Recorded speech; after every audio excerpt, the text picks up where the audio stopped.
Welcome to NSC students. क्या आपको पता है जब भी एक एयर बबल सी लेवल से ऊपर आती है तो उसकी वॉल्यूम बढ़ती रहती है।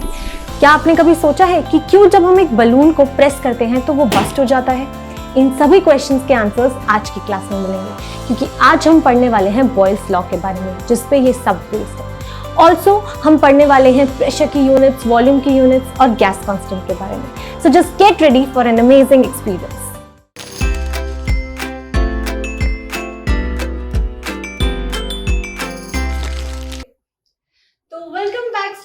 NSC JE chemistry.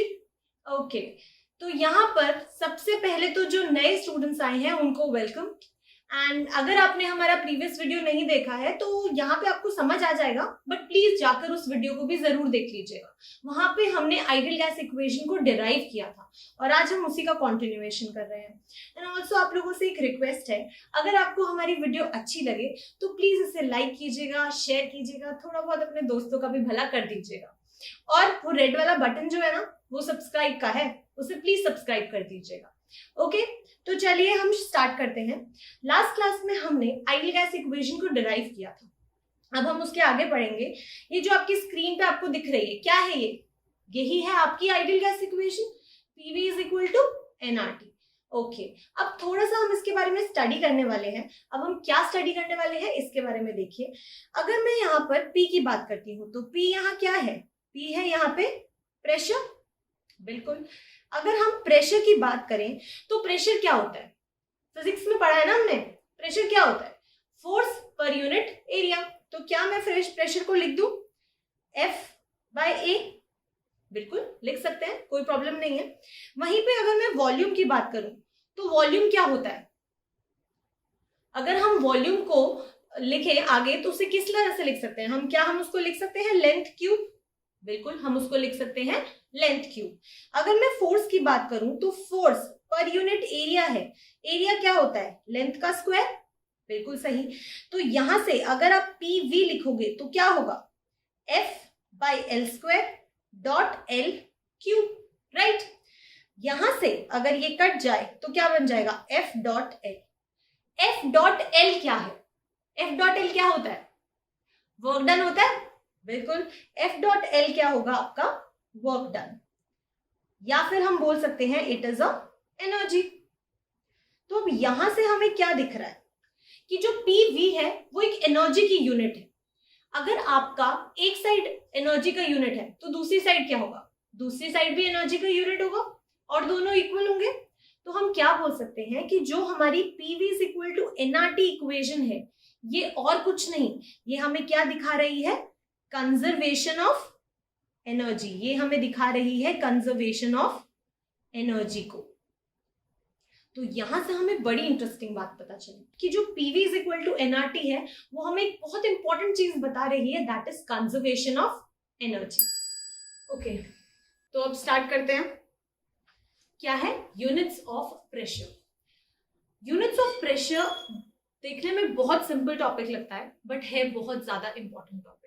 सबसे ज्यादा ट्रिकी क्वेश्चंस आपके जो होते हैं वो गैसियस स्टेट में यूनिट्स की वजह से ही बनते हैं। यूनिट्स का इंटर कन्वर्जन करने से आपके न्यूमेरिकल्स का पूरा कैलकुलेशन चेंज हो जाता है, इसलिए यूनिट्स बहुत बहुत इंपॉर्टेंट है। तो चलिए स्टार्ट करते हैं।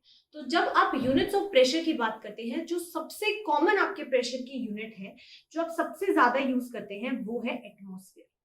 अगर आपका कभी भी क्वेश्चन एटमॉस्फेयर में आया तो अपने आप को लकी समझिए, आपका प्रेशर का यूनिट एटमॉस्फेयर है। आपको कन्वर्जन नहीं करने, फटाफट सॉल्व कीजिए। My advice to you is, जितने भी प्रेशर के यूनिट्स हैं, try to convert them into atmosphere and then solve your answers. या फिर आप अपने ऑप्शंस को देके अकॉर्डिंगली अपने क्वेश्चंस को सॉल्व करेंगे। ठीक है, तो जो सबसे कॉमन यूनिट है वो है एटमॉस्फेयर।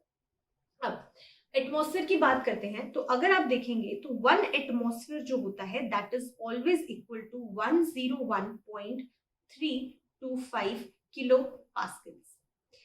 ओके मैम, इतना बड़ा नंबर याद करना पड़ेगा? 101.325 किलो पास्कल्स?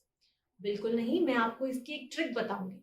अगर मैंने ये क्वेश्चन दिया है, अगर मैंने ये यूनिट दिया है आपको, तो आपका इसकी ट्रिक भी मैं ही आपको बताऊंगी। चलिए कैसे याद करना है इस नंबर को। अगर आप देखेंगे 1 एटमॉस्फेयर को तो 1 का 1 लिखिए। एक ऐसा लग रहा है 0 जैसा लग रहा है तो 0 लिख दीजिए। T कैसा लग रहा है? 1 जैसा लग रहा है, बिल्कुल। फिर पॉइंट लगाइए M। अगर M को मैं उल्टा कर दूं तो वो कुछ इस तरीके का लगेगा। 3 के बाद क्या आता है? 2 और फिर 5। अगर आपने 101.32 तक भी याद कर लिया है, you're good to go। आपके सारे क्वेश्चंस हो जाएंगे, ठीक है। तो इस तरीके से आप इस यूनिट को याद कर सकते हो। क्लियर है? यहां तक कोई प्रॉब्लम नहीं है, ठीक है। तो अब अगर आप किलो पास्कल्स की बात करेंगे तो आप बोलते हैं दैट 1 किलो पास्कल, अगर 1 किलो पास्कल की बात कर रहे हैं तो 1 kilo pascal is equal to 10 raise to the power 3 pascals. 1 kilo pascal is equal to 10 raise to the power 3 pascals. Okay, pascal कौन सी यूनिट फेमिलियर लग रही है? बिल्कुल। आप यहां पर जब 1 पास्कल की बात करते हैं तो 1 pascal is equal to 1 newton per metre square, ठीक है।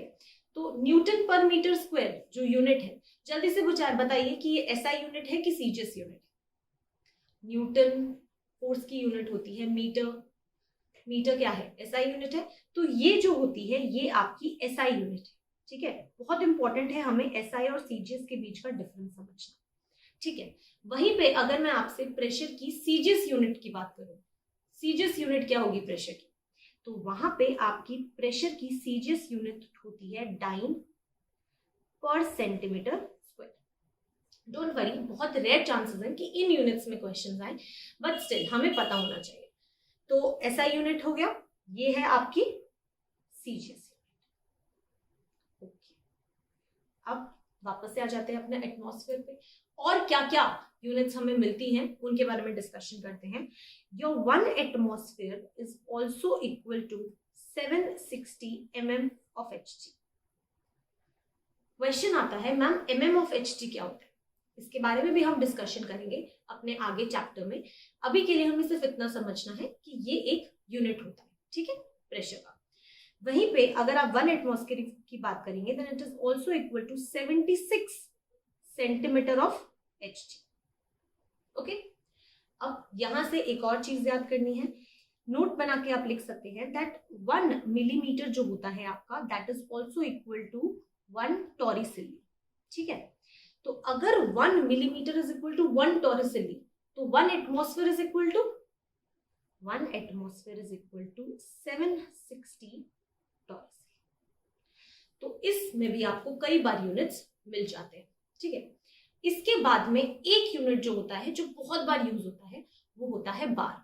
तो जो आपका प्रेशर होता है वो बहुत बार में यूज किया जाता है, बहुत बार आपको बार में यूनिट्स मिलेंगी। और अगर आप यहां से 1 बार की बात करेंगे तो your 1 bar is exactly equal to 100 kilo pascals. Perfect. सिर्फ इतनी यूनिट्स हैं, अगर हमें ये यूनिट्स याद है तो हमारे क्वेश्चंस कभी भी गलत नहीं होंगे। हमें इनके इंटर कन्वर्जन्स आने चाहिए and we are always good to go. Okay okay, चलिए अब आगे बढ़ते हैं। आगे क्या है? आगे है यूनिट्स ऑफ वॉल्यूम। तो अब हम वॉल्यूम के यूनिट्स की बात करेंगे। तो जब आप वॉल्यूम के यूनिट्स की बात करेंगे तो आप सबसे पहले देखिए जो वॉल्यूम होता है वो मिलीलीटर्स में, ठीक है। वॉल्यूम की यूनिट मिलीलीटर। मेरा क्वेश्चन आपसे ये है कि 1 मिलीलीटर आपको जो दिया है वो SI यूनिट है कि सीजीएस यूनिट है? जल्दी से मुझे कमेंट सेक्शन के अंदर बताइए। इसके लिए एक हिंट आपको दे देते हैं that 1 millilitre is equal to 1 centimetre cube, ठीक है। 1 millilitre is equal to 1 centimetre cube होता है। तो जल्दी से मुझे बताइए कि SI यूनिट है कि सीजीएस यूनिट? सेंटीमीटर्स क्या होता है? CGS, right. तो सेंटीमीटर लिखा है तो ये आपकी सीजीएस यूनिट है। क्या है? आपकी सीजीएस यूनिट है। कोई दिक्कत? बिल्कुल नहीं, ठीक है। तो एक यूनिट तो हो गई। दूसरी यूनिट की बात करते हैं। दूसरा हमने सुना है कि वॉल्यूम जो है वो लीटर्स में बहुत बार यूज की जाती है। वॉल्यूम को हम लीटर्स में यूज करते हैं, तो ठीक है, ये हमारी सेकेंड यूनिट है। और अगर आप यहां से देखेंगे तो जो 1 लीटर होता है वो आपका 1 डेसीमीटर क्यूब के इक्वल होता है। 1 litre is equal to 1 decimetre cube, ठीक है। तो अब थोड़ा सा कन्वर्जन करते हैं। अगर मैं आपसे पूछूं 1 डेसीमीटर किसके इक्वल होता है? सेंटीमीटर्स, कितने सेंटीमीटर्स के इक्वल होता है? 1 decimetre is equal to 10 centimetres. तो अगर मैं दोनों साइड क्यूब कर दूं तो क्या हो जाएगा, 1 डेसीमीटर क्यूब हो जाएगा. This will be equal to 10 raised to the power 3 centimetre cubes, right. 10 raised to the power 3 centimetre cubes हो गया. अब जल्दी से ऊपर देखिए, 1 centimetre cube is equal to 1 millilitre. तो यहां से हम बोल सकते हैं that 1 decimetre cube is equal to 10 raised to the power 3 millilitres. और 1 डेसीमीटर क्यूब किसके इक्वल होता है, अभी तो पढ़ा 1 लीटर के. तो 1 litre is equal to 10 raised to the power 3 millilitres. ये तो हमें पता भी है. परफेक्ट, कोई प्रॉब्लम नहीं है. ठीक है. तो इसके बाद में जो एक और यूनिट होती है वो वॉल्यूम हम कई बार मीटर क्यूब में भी स्टडी करते हैं, राइट. मीटर क्यूब में भी हमने वॉल्यूम स्टडी किया है. ओके. तो अगर आप मीटर क्यूब में स्टडी करते हैं तो जल्दी से मुझे बताइए कि ये कौन सी यूनिट है. सीजीएस अगर सेंटीमीटर क्यूब वाली थी तो मीटर क्यूब कौन सी होगी, एसआई होगी. तो ये है हमारी एसआई यूनिट. ठीक है. ओके. यहां से अब थोड़ा सा और कन्वर्जन पढ़ते हैं. थोड़ा और कन्वर्जन पढ़ेंगे तो अगर आपसे पूछें कि 1 मीटर जो होता है वो कितने डेसीमीटर्स के इक्वल होता है, 1 metre is equal to 10 decimetres. तो ये हो जाएगा 10 डेसीमीटर्स. अगर 1 metre is equal to 10 decimetres cube कर दो तो क्या हो जाएगा, 1 metre cube is equal to 10 raised to the power 3 decimetre cube. Decimetre cube, 1 decimetre cube किसके इक्वल था, 1 लीटर के इक्वल था. तो यानी कि अगर आपसे कोई बोले 1 मीटर क्यूब को आप क्या बोल सकते हैं, 10 raised to the power 3 litres भी बोल सकते हैं. तो यहां से हमने क्या देखा, छोटी छोटी कन्वर्जन्स करके हमने कितनी सारी यूनिट्स को इंटर कन्वर्ट कर लिया. तो ये है बेसिक आपके वॉल्यूम के यूनिट्स. अगर हमें इतने कन्वर्जन्स पता है तो हमारे को कभी प्रॉब्लम नहीं आएगी. My advice to you is ये सभी कन्वर्जन्स आप खुद से करके देखेंगे, तभी आपको प्रैक्टिस होगी और आपको सब इजी लगेगा. ठीक है. चलिए अब आगे बढ़ते हैं. तो अब हम बात करते हैं टेम्परेचर की यूनिट्स की.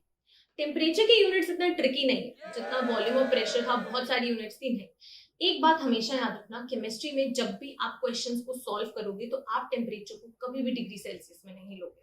आप हमेशा टेम्परेचर को किस में लोगे, केल्विन में लोगे. हमेशा किस में लोगे, केल्विन में लोगे. तो अगर आपको कभी भी टेम्परेचर सेल्सियस में दिया है तो उसको केल्विन में कैसे कन्वर्ट करना है, हमें सिर्फ वो आना चाहिए, बाकी हमें सब आता है. ठीक है. तो चलिए स्टार्ट करते हैं. जब आप टेम्परेचर की बात करेंगे और आपको कभी भी टेम्परेचर डिग्री सेल्सियस में दिया है, now your temperature in Kelvin will always be equal to temperature in degree Celsius plus 273. बस इतना याद रखिए. पूरा एग्जैक्ट वैल्यू 273.15 हमें यूज करने की जरूरत नहीं है. आप 273 में डिग्री सेल्सियस वाला वैल्यू ऐड कर दीजिए. आपका जो भी वैल्यू आएगा वो केल्विन में आएगा और हमेशा न्यूमेरिकल्स के अंदर केल्विन में यूज करना. ठीक है. इसके बाद में नंबर ऑफ मोल्स आते हैं. नंबर ऑफ मोल्स की तो सिर्फ यूनिट मोल ही है, तो हमें उसको उसी के अकॉर्डिंग यूज करना है. ठीक है. ओके. तो अब सबसे पहले हम बात करते हैं यूनिट ऑफ आर की. यूनिट्स ऑफ आर में क्या है, आर क्या है, जल्दी से मुझे बताइए. आर क्या है, आर था यूनिवर्सल गैस कांस्टेंट, राइट. तो जो हमारा यूनिवर्सल गैस कांस्टेंट होता है उसकी वैल्यूज जो होती हैं वो दो चीजों पे डिपेंड करती है. वो आपके प्रेशर और वॉल्यूम की यूनिट्स पे डिपेंड करती है कि आप आर की कौन सी वैल्यू यूज करेंगे.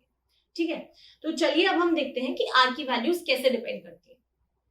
फर्स्ट क्या है, P और V दिया हुआ है. आपको प्रेशर दिया है एटमॉस्फेयर में और वॉल्यूम दी है आपको 1 लीटर. तो जल्दी से मुझे बताइए, अगर आप यहां पे लिखेंगे R, तो R क्या था, PV is equal to nRT. तो PR अगर आप बोलेंगे तो will be equal to PV upon NT, right. अगर मेरा प्रेशर एटमॉस्फेयर में है और वॉल्यूम मेरी लीटर में है तो R की यूनिट क्या होगी, जल्दी से देखिए. एटमॉस्फेयर, लीटर, मोल इनवर्स, केल्विन इनवर्स, राइट. इसमें तो कोई प्रॉब्लम नहीं है. ठीक है. एटमॉस्फेयर, लीटर, मोल इनवर्स, केल्विन इनवर्स. वैल्यू क्या होती है, जब भी आपका प्रेशर इस तरीके से दिया होता है तो आप आर की वैल्यू यूज करते हैं 0.0821 और यूनिट क्या होगी, वही एटमॉस्फेयर, लीटर, मोल इनवर्स, केल्विन इनवर्स. तो ये वैल्यू हमें यूज करनी है. ठीक है. चलिए नेक्स्ट है आपका केस 2. केस 2 क्या है, प्रेशर आपको दिया है न्यूटन पर मीटर स्क्वायर या फिर पास्कल्स में, और आपको वॉल्यूम दी है मीटर क्यूब में, और वॉल्यूम किस में दी है? मीटर क्यूब में दी है। यानी कि यहाँ पे आपको सब चीजें एसआई यूनिट में दी है। तो जब भी आपको इस तरीके से वैल्यूज दी होंगी, जब भी आपका यूनिट्स एसआई यूनिट्स होगा, तो आप आर की वैल्यू को यूज करेंगे 8.314 joules mole inverse kelvin inverse. ये वैल्यू हम हमेशा यूज करेंगे जब भी हमें एसआई यूनिट्स में दिया होगा। ठीक है, क्लियर है? इसके बाद में एक थर्ड केस आता है जिसमें मैंने कुछ नहीं लिखा है और सीधा आर की वैल्यू लिखी। ये मैंने इसलिए लिखा है बिकॉज ये जो वैल्यू मैं आपको बताने वाली हूँ, ये आपको यहाँ नहीं यूज करनी है। गैसियस स्टेट में ये आर की वैल्यू नहीं यूज होगी, इसका कोई नीड नहीं है। बट ओवर द टाइम जब हम केमिस्ट्री आगे और बहुत ज्यादा चीजें करेंगे केमिस्ट्री में, तो हम आर की वैल्यू को यूज करेंगे। अब जब एनर्जी आपको कभी क्वेश्चन में दी हो और वो एनर्जी कैलोरीज में दी हो, तो आप क्या यूज करोगे? जब आपको एनर्जी कैलोरीज में दी होती है तो आप आर की वैल्यू यूज करते हो, और वो होती है 1.987 कैलोरीज मोल इनवर्स केल्विन इनवर्स। ठीक है मैम, फिर से इतना बड़ा नंबर? कोई प्रॉब्लम नहीं है, राउंड ऑफ कर देते हैं। चलिए राउंड ऑफ कर देते हैं। जब आप इसको राउंड ऑफ करेंगे तो ये हो जाएगा 2 कैलोरी मोल इनवर्स केल्विन इनवर्स। अब एक बात ध्यान रखना, इस चैप्टर में हमें इसको यूज करने की नीड नहीं पड़ेगी, बट जब हम और क्वेश्चंस करेंगे और केमिस्ट्री में चीजें करेंगे तो we will need this. Okay, so this is the basis. सारे के सारे आर वैल्यूज हमें क्लियर हो गए।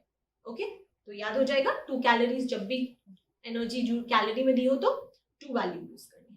ठीक है, तो अब हमने गैस कॉन्स्टेंट्स की बात कर ली है। अब आगे बढ़ते हैं, अगला बहुत ही इंटरेस्टिंग टॉपिक है। नेक्स्ट क्या है हमारा? Boyle's law. अब क्वेश्चन आएगा मैम बॉयल्स लॉ क्या है, कैसे यूज करना है, कैसे नहीं करना है? चलिए देखते हैं। यहाँ पे मैं आपसे एक क्वेश्चन पूछती हूँ कि मेरे पास ना एक बलून, ठीक है, ऐसे समझ लो मेरे पास एक बलून है। अब मैं इस बलून के ऊपर अगर बहुत ज्यादा प्रेशर डालूंगी, एक बलून है मेरे पास, उसके ऊपर मैं बहुत ज्यादा प्रेशर डाल रही हूँ, तो जल्दी से मुझे बताओ उसकी वॉल्यूम पे क्या फर्क पड़ रहा है? प्रेशर डाल रहे हैं, क्या फर्क पड़ रहा है? कम हो रही है वॉल्यूम। तो बस यही चीज होती है। अगर आपके पास में एक पिस्टन भी है, कोई भी पिस्टन है, आप उसके ऊपर प्रेशर डालो तो क्या होगा? वॉल्यूम कम होगी। कभी भी किसी भी चीज में हम प्रेशर डालते हैं तो क्या होता है? वॉल्यूम कम होती है। दैट इज, जैसे जैसे प्रेशर इंक्रीज हुआ, वॉल्यूम क्या हो गई? कम हो गई। बिल्कुल। तो अब यहाँ पे बॉयल्स लॉ का स्टेटमेंट पढ़ लो। यही तो था बॉयल्स लॉ, जो हमें नॉर्मली पता है, कॉमन सेंस से हमें पता है ना, वही चीज को बॉयल्स ने अपना लॉ बना दिया। तो ये है आपका बॉयल्स लॉ। चलिए पढ़ते हैं। बॉयल्स कहते हैं that at constant temperature for a given amount of gas the volume varies inversely with pressure. ये स्टेटमेंट बड़ी कॉम्प्लिकेटेड लग रही है, पर अभी इसका मतलब तो यही है जो हमने अभी पढ़ा कि भाई टेम्परेचर को रख दो कांस्टेंट, प्रेशर को बढ़ा दो, वॉल्यूम क्या हो जाएगी? कम हो जाएगी। तो यहां से हम बोल सकते हैं कि जो हमारा प्रेशर होता है वो हमारा इनवर्सली प्रोपोर्शनल होता है वॉल्यूम के। यही तो था बॉयल्स लॉ, और कुछ थोड़ी था, इतना इजी था। चलिए लिखिए इसे अपने पास, फटाफट लिखिए। अगर प्रेशर आपका 1/v हो गया तो प्रोपोर्शनैलिटी कांस्टेंट हटा दिया तो k/v आ जाएगा। ये समझ आ रहा है? ठीक है। अब क्या करते हैं, PV इज इक्वल टू कोई एक कांस्टेंट हो गया। एक चीज समझ आ रही है? यहां से हमें एक चीज समझ तो आनी चाहिए, बड़ी इंपॉर्टेंट है, कि P और V को मल्टीप्लाई करके हमेशा एक कांस्टेंट आएगा, हमेशा एक कांस्टेंट वैल्यू आएगी जब भी आप P और V को मल्टीप्लाई करोगे। ठीक है, ये बात तो समझ आ गई हमें मैम, लेकिन कैसे करेंगे हम इसको? चलिए देखते हैं, थोड़ा सा समझो। अगर मान लो मेरे कांस्टेंट की वैल्यू मैं बोल देती हूँ 16, चलो x और y लेके समझा देती हूँ। ऐसा समझ लो कि मेरे पास दो ना x था और एक y था, और इन दोनों का मल्टीप्लीकेशन 16 है। ओके, एक x की वैल्यू थी, एक y की वैल्यू थी, दोनों का मल्टीप्लीकेशन हो गया 16। अब मैं आपको बोल रही हूँ कि मैं ना x की वैल्यू को बढ़ा रही हूँ। समझ लो पहले मेरे x की वैल्यू 2 थी, तो y की वैल्यू कितनी होनी चाहिए 16 होने के लिए? 2 into 8, 8 1 8 8 2 16, बिल्कुल 2 into 8 होनी चाहिए थी। अब मैं बोल रही हूँ कि मैं ना x की वैल्यू को बढ़ा रही हूँ। अगर मैंने x की वैल्यू को कर दिया 4, तो मुझे ये बताओ कि y की वैल्यू पे क्या फर्क पड़ेगा। मल्टीप्लीकेशन तो 16 ही आना चाहिए, तो y की वैल्यू पे क्या होगा, y की वैल्यू क्या हो जाएगी, कम हो जाएगी। दैट इज इस बार y की वैल्यू 4 हो गई। एक चीज देख रहे हो, जब 2 था तो जब x 2 था, जब x 2 से 4 हुआ दैट इज वैल्यू बढ़ी। यहां पे मेरा x क्या हुआ, बढ़ा, तो मेरा y 8 से कहां आ गया, 4 पे आ गया, तो मेरा y क्या था, कम हो गया। तो यहां से हमें एक बात तो समझ आ रही है कि जब भी हम p और v की बात करेंगे तो अगर एक को बढ़ाएंगे तो दूसरा क्या होगा, हमेशा कम ही होगा। That is they are inversely related to each other. ये बात हमें समझ आ गई। क्या अगर मैं आप लोगों को बोलूं कि इसके ग्राफ्स बनाओ तो बना दोगे? 5-5 सेकेंड्स दूंगी, फटाफट ग्राफ बनाने की कोशिश करना, फिर हम आगे बनाएंगे। चलिए ग्राफ बनाते हैं, ग्राफ्स की बात करते हैं। बड़ा ही इंपॉर्टेंट टॉपिक है, ग्राफ से रिलेटेड बहुत सारे क्वेश्चंस आते हैं। चलिए स्टार्ट कीजिए। पहला ग्राफ है PV वर्सेस P। आपको PV को P से करना है। चलिए बताइए मुझे क्या होगा, कैसा ग्राफ आएगा, सोचिए। अगर आप PV वर्सेस P की बात कर रहे हैं तो आप एक चीज समझ रहे हैं कि P और V का मल्टीप्लीकेशन तो हमेशा क्या आना चाहिए, एक कांस्टेंट आना चाहिए, है ना। ये वैल्यू तो भाई हमेशा रहेगी कांस्टेंट, ये तो हमें पता है, ये तो हम पढ़कर आए हैं। हमें पता है कि जो PV जो होता है वो हमारा कांस्टेंट होता है। तो अब अगर मैं P की वैल्यू को बढ़ा रही हूं, अगर मैं P की वैल्यू को बढ़ा रही हूं तो उसका क्या मेरे PV पे कोई फर्क पड़ रहा है? नहीं, मेरे P की वैल्यू, PV तो हमेशा ही कांस्टेंट रहेगा ना, वो तो हमेशा ही कांस्टेंट रहेगा। अगर आप P को बढ़ा दोगे तो V कम हो जाएगा, लेकिन ऑल इन ऑल आपका जो वैल्यू मल्टीप्लाई होके आएगा वो तो हमेशा कांस्टेंट ही रहेगा। तो इसके साथ कैसा ग्राफ आएगा, इसके साथ आपका ग्राफ आएगा एकदम स्ट्रेट, ठीक है। अगर P की जगह पे मैंने V भी बोल दिया होता ना, मैंने आपको ऐसा भी बोल दिया होता कि PV वर्सेस V ग्राफ बनाओ, तो भी आपका ग्राफ क्या था, स्ट्रेट लाइन ही आता, क्योंकि मल्टीप्लीकेशन तो हमेशा कांस्टेंट रहेगा। एक बढ़ेगा तो दूसरा कम हो जाएगा, पर दोनों का मल्टीप्लीकेशन हमेशा क्या रहेगा, कांस्टेंट रहेगा। तो इसलिए ये ग्राफ हमारा ऐसा आएगा। चलिए ठीक है, ये हमें समझ आ गया। कोई डाउट हो तो प्लीज मुझे कमेंट सेक्शन में पूछ लेना, रिप्लाई कर दूंगी, बता दूंगी मैं आप लोगों को। चलिए आगे, नेक्स्ट सॉरी, नेक्स्ट ग्राफ क्या है, P वर्सेस V। चलिए P वर्सेस V की बात करते हैं। अगर हम P वर्सेस V की बात करते हैं तो हमें पता है P is inversely proportional to V। जैसे जैसे P बढ़ेगा वैसे वैसे V क्या होगा, कम होगा। तो अगर P की वैल्यू मैक्सिमम है तो V की वैल्यू मिनिमम होगी। तो कैसा आएगा ग्राफ, क्या मैं बोल दूं कि ग्राफ कुछ इस टाइप का आएगा, इस टाइप का आएगा ना ग्राफ। जैसे जैसे P की वैल्यू मेरी कम हो रही है, मेरी V की वैल्यू क्या हो रही है, बढ़ रही है। तो जब आप P वर्सेस V ग्राफ बनाते हो तो आप कुछ इस तरीके का ग्राफ बनाते हो, P is equal to K upon V। समझ आ रहा है, इस तरीके का होगा। ओके, ये होता है आपका ग्राफ। कैसे समझ सकते हो आप, ऐसे समझो, आपने प्रेशर की वैल्यू आपकी यहां थी, ठीक है, पहली वैल्यू, तो आपकी V की वैल्यू कहां थी, आपकी V की वैल्यू थी यहां पे। अब आपने क्या किया, प्रेशर को कर दिया कम, आपने प्रेशर को कर दिया कम, V पे क्या फर्क पड़ेगा, V तो बढ़ना चाहिए। और हम ग्राफ से भी देख रहे हैं कि ग्राफ से भी हमारा V जो है वो बढ़ रहा है। सिमिलरली और नीचे कर देते हैं, और प्रेशर कम कर देते हैं। जितना ज्यादा प्रेशर कम करेंगे उतनी ज्यादा वॉल्यूम की वैल्यू क्या होगी, बढ़ जाएगी। तो इस तरीके से जो इनके बीच का एरिया है ना, ये हमेशा कांस्टेंट रहेगा। क्यों, P इंटू V क्या देता है, P इंटू V देता है एक कांस्टेंट वैल्यू। तो हमें ये पता है कि चाहे मैं इस वाले की बात कर लूं, चाहे मैं नीचे वाला जो मैंने बनाया है उसकी बात कर लूं, जो मेरा एरिया होगा, जो मेरा एरिया है under 1 is equal to area under 2। Why, क्योंकि P इंटू V तो हमें दिख रहा है ना, कि वो कांस्टेंट होना चाहिए, तो इन दोनों के बीच का जो एरिया होगा वो हमेशा कांस्टेंट होगा। कोई भी आप ऐसा रेक्टेंगल बना लीजिए, कोई भी रेक्टेंगल होगा, उसके बीच का एरिया आपका क्या होगा, कांस्टेंट होगा। ठीक है, यहां तक किसी को कोई डाउट? कोई भी डाउट है प्लीज आप कमेंट सेक्शन में मुझसे पूछते रहना। आगे बढ़िए, नेक्स्ट एक और ग्राफ आ गया हमारे पास में, P वर्सेस 1/V। चलिए P क्या है हमें पता है, it is inversely proportional to V। बनाइए ग्राफ, ये मैंने आपको बताया है, आगे आप ग्राफ बनाइए। P is equal to K/V। अब उसने ना 1/V की बात की है, ध्यान से देखिए 1/V। तो यानी कि मैं एक बार के लिए 1/V को अगर x समझ लूं तो यहाँ पे मैं क्या बोल सकती हूँ, इसको हम ऐसे बोल सकते हैं P is equal to K into x, where x is equal to 1/V, right. तो यहां से हम ऐसा भी तो बोल सकते हैं that P is directly proportional to x। तो जब डायरेक्टली प्रोपोर्शनल होता है तो कैसा ग्राफ आता है, स्ट्रेट लाइन ग्राफ आता है।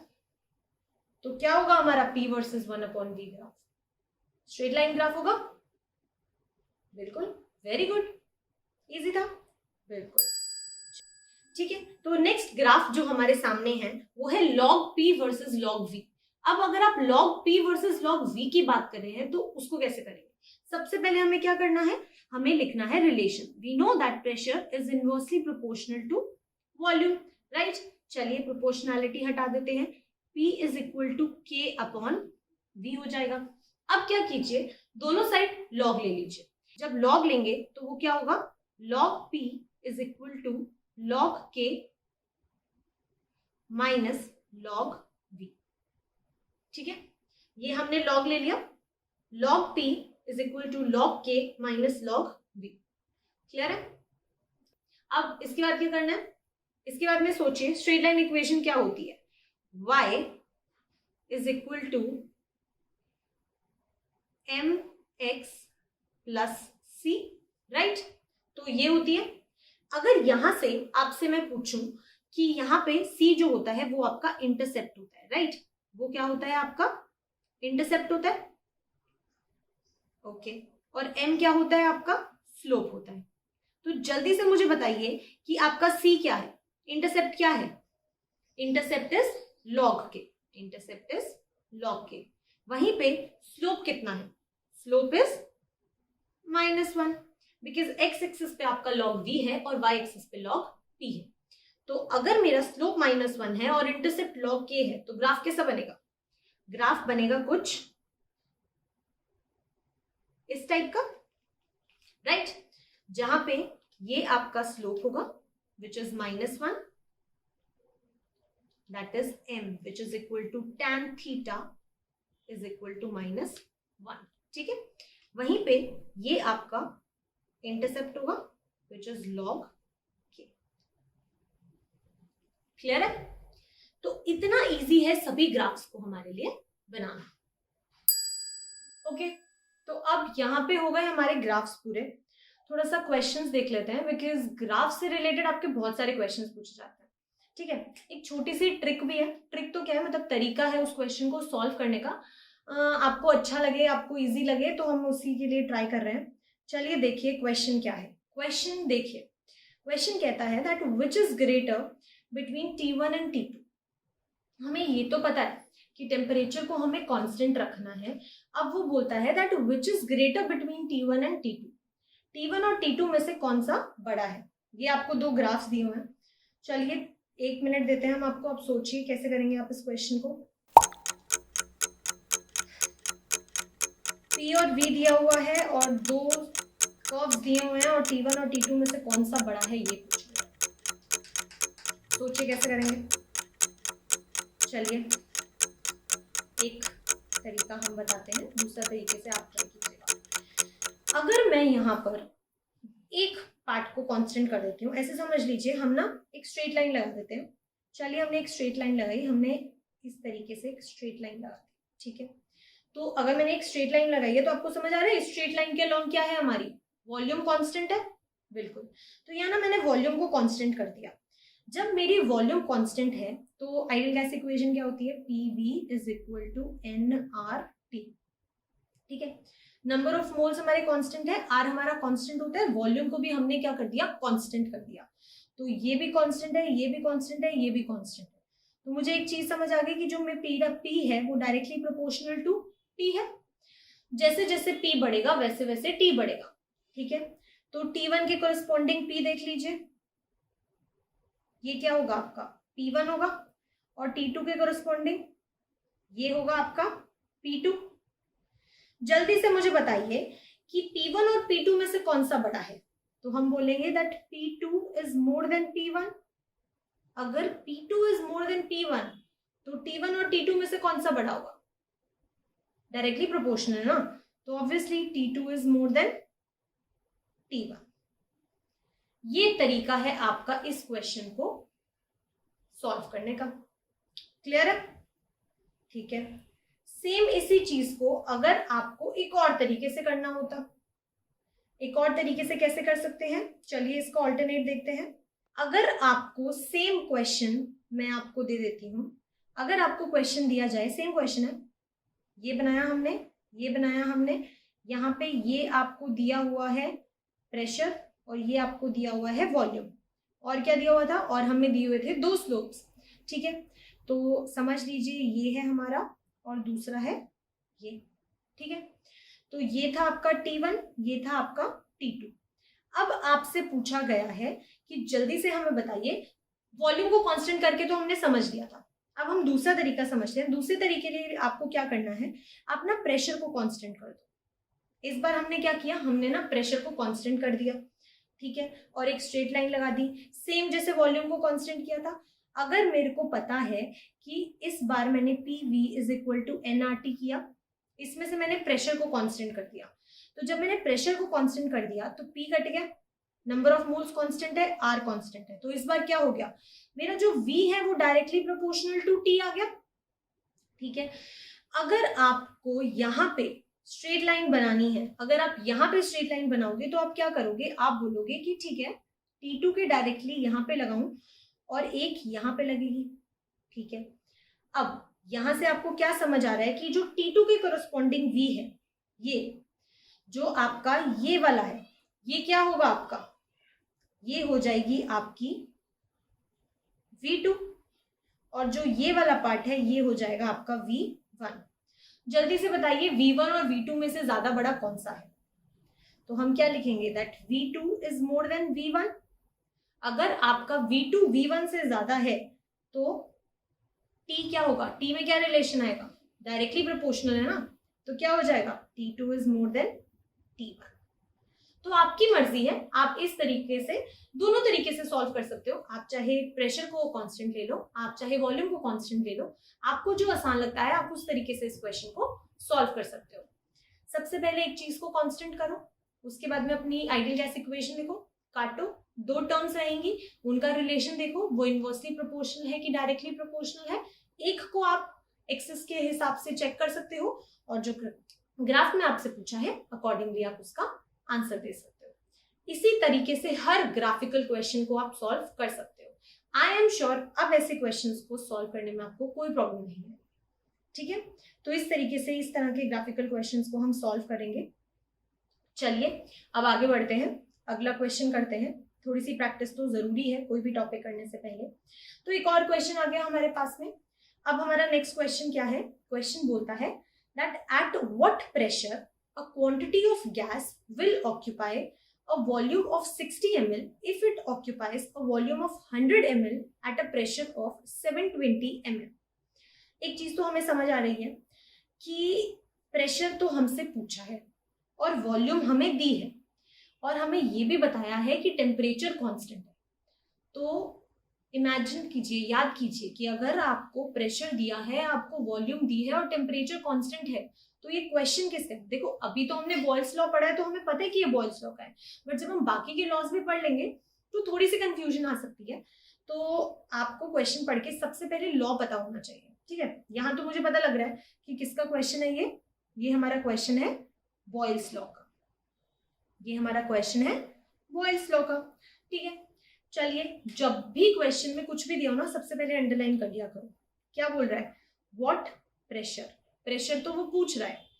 एक वॉल्यूम आपको दी है, दूसरी भी वॉल्यूम आपको दी है और प्रेशर भी है। बड़ा ही इंपॉर्टेंट होता है यूनिट्स। यूनिट्स देखना बहुत इंपॉर्टेंट है। अभी क्या है, अभी तो आपको रिलेट करना है, तो यूनिट से यूनिट्स भी कट जाएंगे। देखो आपके ऑप्शंस में यूनिट्स क्या है, एमएम में ही दी है, और क्वेश्चन में जो प्रेशर है वो भी एमएम में ही है, तो हमें कन्वर्जन नहीं करना, लकी है। चलिए देखिए बॉयल्स लॉ क्या था। बॉयल्स लॉ कहता था that PV is equal to constant. तो अगर मैंने प्रेशर की वैल्यू कुछ P1 V1 थी, अगर मैंने प्रेशर की वैल्यू को बढ़ा दिया तो उसकी अकॉर्डिंगली वॉल्यूम की वैल्यू भी बदल जाएगी। तो समझ लो कुछ P2 V2 आ गया होगा, लेकिन मल्टीप्लिकेशन तो उनका कांस्टेंट रहेगा ना। तो हम फर्स्ट इक्वेशन और सेकंड इक्वेशन से क्या कह सकते हैं, that P1 V1 is equal to P2 V2, ये हम बोल सकते हैं। ठीक है, अगर आपसे प्रेशर पूछा जाए तो फर्स्ट प्रेशर तो आपको नहीं दिया है, वॉल्यूम क्या है आपकी 60 है। अगर सेकंड में देखो तो प्रेशर क्या दिया है 720 दिया है, और वॉल्यूम क्या दी है आपको 100 दिया है। देखो बड़ा ही इंपॉर्टेंट है, यूनिट्स में थोड़ा सा समझा देती हूँ। अगर आप वॉल्यूम देखोगे तो वॉल्यूम आपको मिलीलीटर्स में दी है, यहाँ पे भी आपको वॉल्यूम जो 100 है वो मिलीलीटर्स में दी है। सिमिलरली अगर आप प्रेशर की बात करोगे तो प्रेशर आपको एमएम में दिया है। तो अगर मैं वॉल्यूम की यूनिट्स मिलीलीटर से मिलीलीटर काट दूं तो मुझे पता है कि जो मेरा प्रेशर आएगा वो मिलीमीटर में ही आएगा, एमएम में ही आएगा, और एमएम ही मुझे चाहिए। ठीक है, तो यहां से हम पी की वैल्यू को कैलकुलेट करेंगे, which is 720 into 100 divided by 60। ठीक है, काटा, ठीक है, 6 120, तो आंसर आ गया आपका 1200 mm। तो आपका कौन सा आंसर हुआ, डी। तो इस तरीके से आपको इस तरह के क्वेश्चंस को सॉल्व करना है। इजी लगा? कैसी लगी हमारी क्लास प्लीज मुझे बताइएगा नीचे कमेंट सेक्शन के अंदर, और इसी टाइप के हम और बहुत सारे क्वेश्चंस करेंगे, आगे भी हम टॉपिक को बढ़ाएंगे। आज के लिए बस इतना ही। Thank you so much. अगर आपको हमारी आज की क्लास अच्छी लगी हो, पहले की क्लासेस भी अच्छी लगी हो, और भी आपको बहुत सारे टॉपिक्स पढ़ने हैं तो हमें बताते रहिए, हम ट्राई करेंगे आपको फटाफट सारी चीजें प्रोवाइड करने की। प्लीज लाइक कीजिएगा, शेयर कीजिएगा, सब्सक्राइब कीजिएगा। Thank you so much.